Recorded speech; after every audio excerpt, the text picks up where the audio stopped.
Boom, boom, boom, boom, Mr. Stevie's Tales. I'm back. Did you miss me? What do you mean you didn't miss me? Yeah, you liar. I've been away for a few weeks, haven't done an episode for a while. I've been working really hard on some 26 and beyond concepts. Ow! You may notice that my nose is really red today. I have a zit brewing underneath. Oh, wonderful. I guess that proves that even at the age of 51, and I'm still not too old to get spots, so I guess that is I guess that's a good thing. I've also been a little unwell over the past few weeks. A little touch of pneumonia, I think. But anyway, I'm back, fighting fit-ish. And I thought, what better way to celebrate than have a new episode of Mr. Stevie's Tall Toy Tales. So here we are, episode 15. What's it about, Steve? Well, you may have been aware that our new Star Wars retro line has released a new set of Phantom Menace figures out there as a Target exclusive in the US.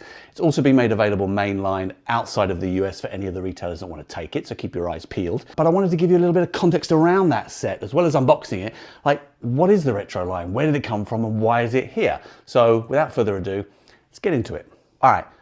Let's go back a little while. It was 2016 and I was in my first tour on the Star Wars team and we were ramping up for Star Wars 40th anniversary. Like my t-shirt, remember this? I was offered $300 for this at a convention once, I turned it down. Glad I did, love this t-shirt. Although it is a little snugger than I remember. Anyway, 2016, there was a new trend that was emerging. It was this retro trend, nostalgia trend, and it helped inform our 40th anniversary celebrations for Star Wars, in which, if you remember, we did a whole collection of Black Series figures on the original Kenner double tramline card backs. We did a series of 14, the first 12 plus a couple of exclusives. And the reception of that was so well received with early shows to retail that it cemented in our mind the importance of nostalgia, especially within Star Wars. And actually, to be fair, it actually helped relaunch the vintage collection because we realized these card backs mean so much. Oh my goodness. You know what? We're doing these 6-inch figures on them and we're doing the 3 3/4 inch figures in the Black Series. But you know what? I think we should go back to the vintage collection. We could just relaunch with those card backs. It means something. So anyway, I digress. But what I'm saying is that that collection within a collection that was Black Series cemented the idea of nostalgia as being really important, and it helped reintroduce the vintage collection. One other idea, I remember we were sitting in a brainstorm talking about retro and about nostalgia, and I threw a pitch idea out there that said, hey, if we're going to do this collection within the collection for Black Series, and we're going to relaunch the vintage collection, why don't we go back and do retro figures like they did in the Kenner days? What if we did some figures as if they continued the series after 1985? We could bring back some of the figures and put them on cards because we know how expensive they are, A, loose, and B, on card. They're like hundreds and hundreds of dollars. And we could do new figures as well. What if we brought back the Kenner line as a retro line, existing figures, new figures, enable people to recapture the nostalgia? It would be wonderful. Now, I'm not going to lie, there were some folks that were kind of like, yeah, but the Kenner figures are kind of rubbish with all this new modern articulation. Why would they want those ones? And we were like, yes, you're exactly right. They are kind of rubbish, which is why people want them, because it's an authentic representation of their childhood, which is the whole point behind the retro nostalgia trend. The next question on everyone's lips was like, how do we recreate them?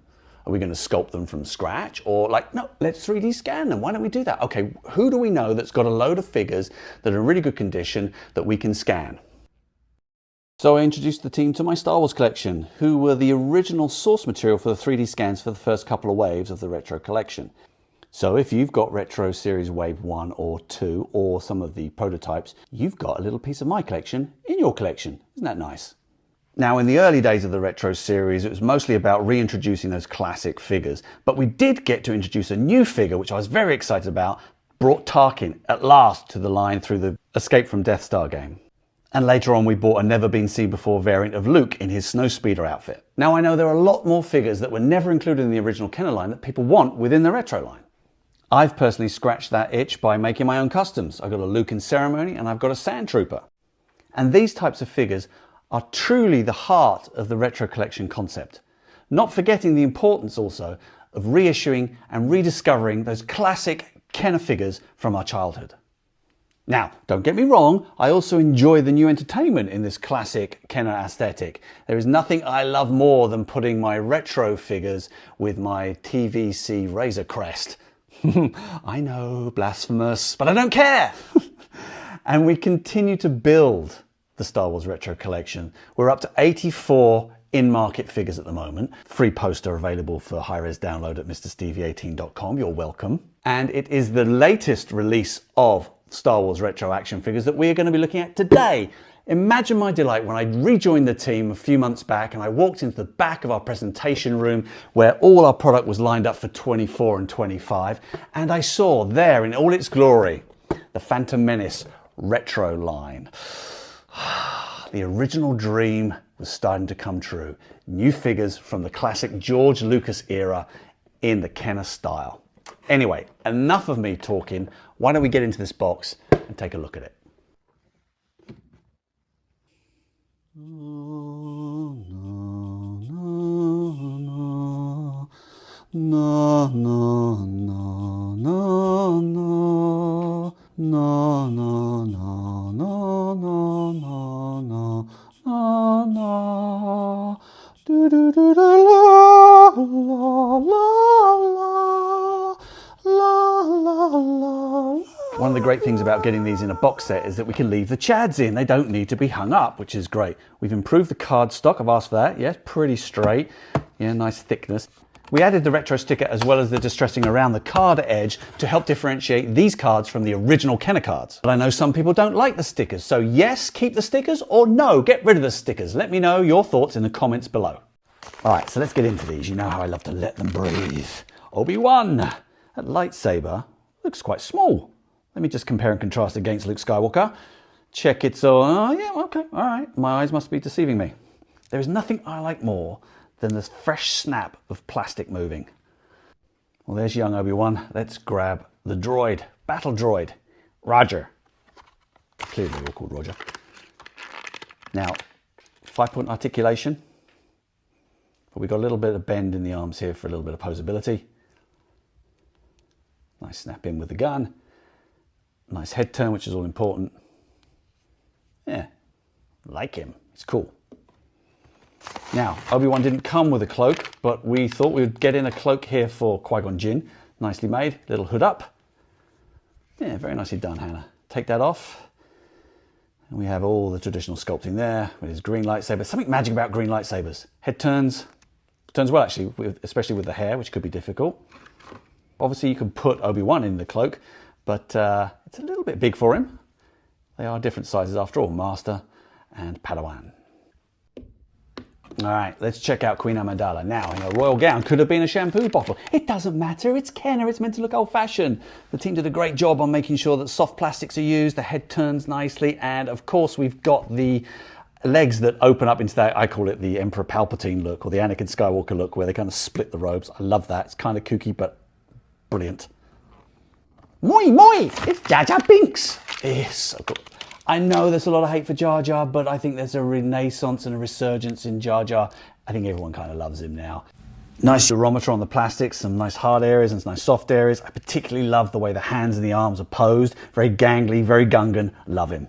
All right, on to the figure I actually used in the original pitch for Retro. I said, imagine what Darth Maul would look like in the original Kenner Retro style. Well, he'd look like this. Beautiful gloss and matte finish.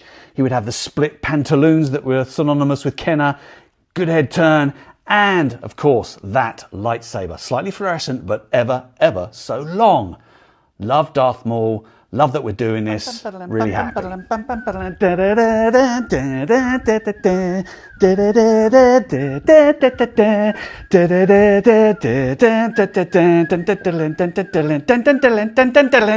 there we have it, 8 years later.